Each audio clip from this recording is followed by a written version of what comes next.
Aí, ó. Boa tarde no Brasil. Eu estou aqui na Espanha, que já é bem tarde, mas eu agradeço pela oportunidade. A minha curiosidade referente ao assunto, ela não vem de agora, ela vem desde 2016, porque eu morei no Reino Unido por algum tempo, há 8 anos, quase 8 anos, e eu comecei a estudar esse assunto principalmente por causa da propaganda que estava um enfoque muito grande em cima das crianças. Bom, eu escrevi aqui um discurso, qualquer coisa pode me interromper.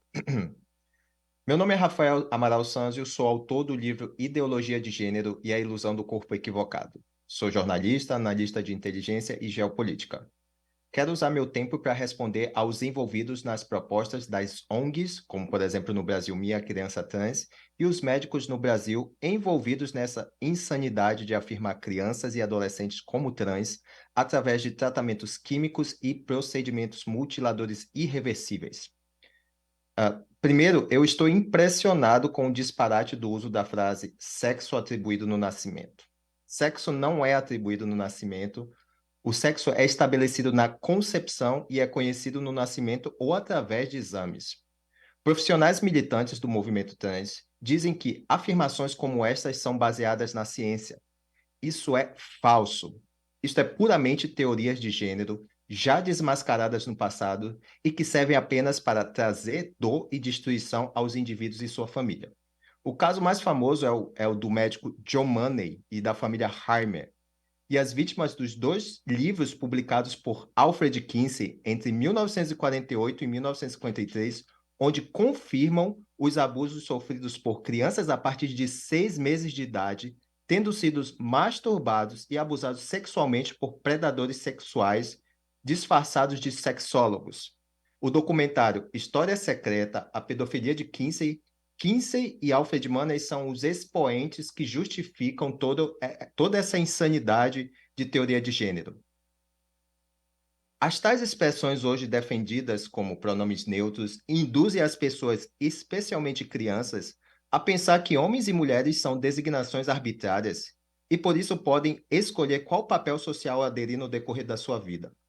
Isso é amplamente propagado pelas mídias tradicionais e pelas redes sociais, causando contágio social, como demonstram os estudos de Lisa Littman e Lisa Marchiano, como a doutora antes de mim acaba de mencionar a respeito do contágio social, principalmente nos últimos 20 anos.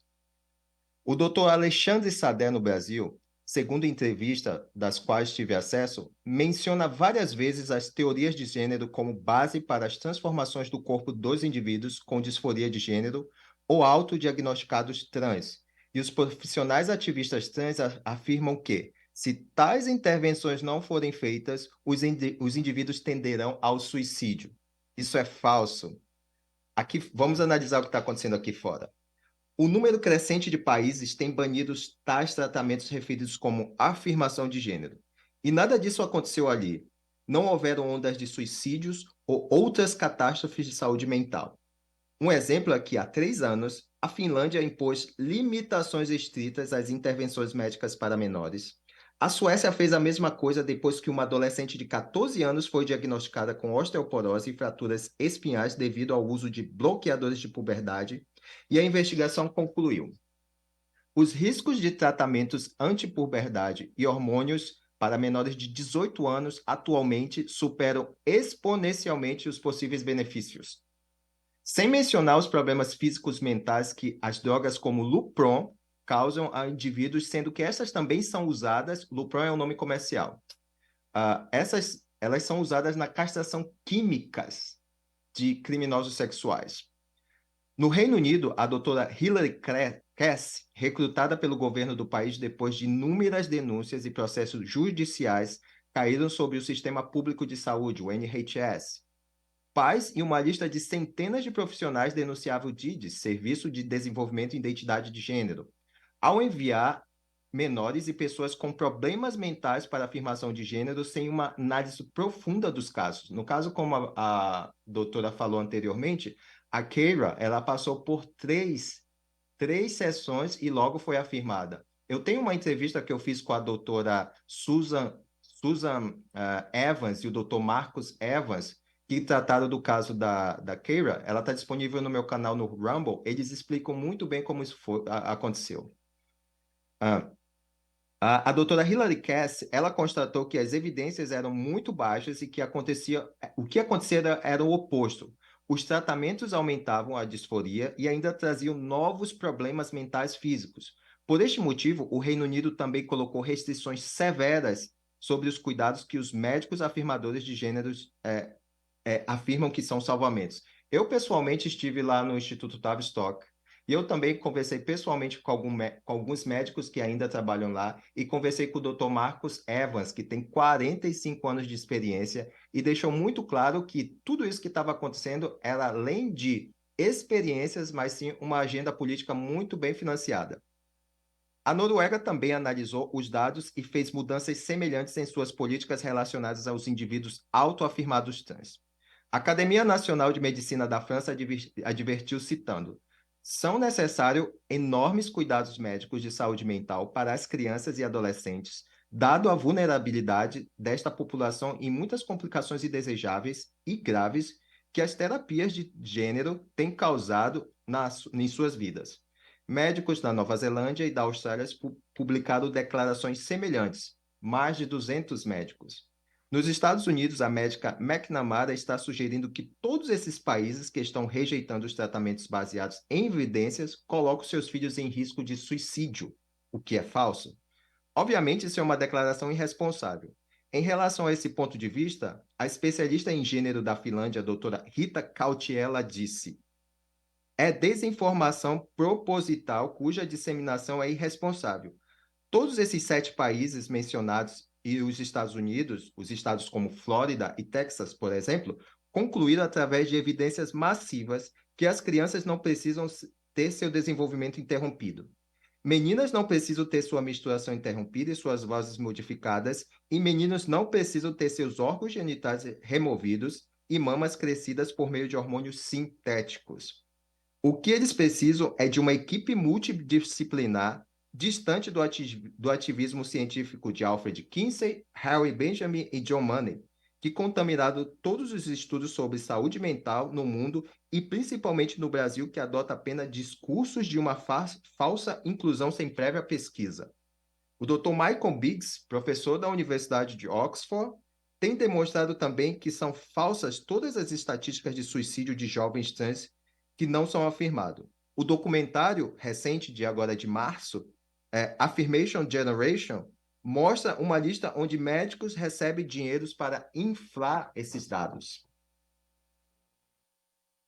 Tenho muitos questionamentos, obviamente baseados em evidências aos médicos, autoridades e ONGs que insistem em transformar artificialmente o corpo de crianças e adolescentes segundo propostas de ONGs com claros fins políticos. Isso pode ser classificado como violência contra crianças e adolescentes. Muitos insistem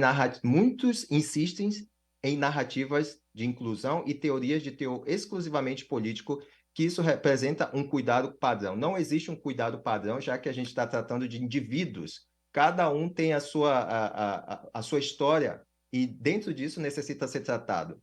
De um lado, a WPATH, como a doutora explicou anteriormente, a WPATH foi uma think tank, ela foi fundada pelo o Dr. Levin, que eu também conversei com ele, e ela magicamente começou a receber incentivos, alguns patrocínios financeiros de alguns investidores. Como, por exemplo, Jennifer Plutzker, um homem que se identifica como transgênero, que tem patrocinado estudos até em Harvard. George Soros, Martin Hufelblatt, um homem que se identifica como transgênero e transhumanista, investe nessa área farmacêutica, dentre tantos outros pró-movimento trans. Do outro lado, centenas de profissionais com anos de experiências e com evidências contundentes para se oporem a esse absurdo disfarçado de direitos humanos. São figuras proeminentes como o Dr. Steve Levine, Keith Zucker, Paul Mahir, Marcus Evans, Jamie Kantz, Miriam Grossman, entre outros conceituados especialistas na área que são gigantes no campo. A maioria desses eu tenho contato pessoalmente. Eles têm tratado pacientes transgêneros, coletado dados e publicado artigos. Também são crescentes os movimentos de pessoas vítimas desses tratamentos, como a doutora também mencionou, os destransicionados. O que a gente não sabe também é que já existem muitos movimentos referentes desses destransicionados, como Sex Gender Regrade, Fourth Wave Now, Peak Trans, Peak Resilience, Post-Trans. São pessoas que passaram por esses tratamentos quando eram muito jovens e hoje se arrependem e mostram as consequências disso, física e mentalmente. Não quero ofender nenhum profissional no Brasil e muito menos políticos, mas a maioria dos profissionais no Brasil que entra em contato comigo tem medo dos conselhos regionais porque estes seguem uma agenda clara, uma agenda política. Ah, se os profissionais de centros de pesquisas prestigiados mundialmente são contra tais intervenções médicas mutiladoras, ah, por que o Brasil está indo do lado oposto, segundo as propostas de algumas ONGs no Brasil? O Dr. Marcus Evans, que entrevistei, ex-diretor do Instituto Tavistock em Londres e com 45 anos de experiência, disse que muitos dos casos relacionados com disforia de gênero são relacionados também com o espectro de autismo, esquizofrenia, dentre outras doenças de desordens mentais. Nos casos da disforia de gênero, fora desse meio, 90% dos casos tratados desaparecem com o passar do tempo, como a doutora também mencionou. Muitos pais e profissionais seguindo agendas não necessitam de bloqueadores de puberdade, hormônios sintéticos e nem PrEP. Para vocês terem ideia, as ONGs estão pedindo PrEP para os adolescentes. PrEP. E o que os pais e essas ONGs necessitam entender quão terrível será o futuro dessas crianças e adolescentes se continuarem apoiando tal insanidade. E como eu demonstrei no meu livro, não existe criança trans, o que existe é uma agenda e existe muitas coisas que devem ser esclarecidas. E no Brasil, o Brasil ainda está muito distante de ver o que realmente está acontecendo. Por isso que há um ano atrás eu decidi escrever esse livro e publiquei agora esse ano para avisar, principalmente pais, autoridades e educadores. Só ali eu deixei 15 páginas de referências bibliográficas que as pessoas podem ali investigar por si mesmas. Obrigado pela oportunidade.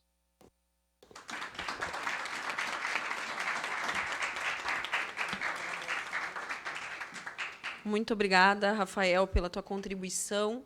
Eu passo a palavra à senhora Eugênia Rodrigues, porta-voz da campanha Corpo Certo, e passo a palavra por 15 minutos para a sua exposição, também de forma virtual.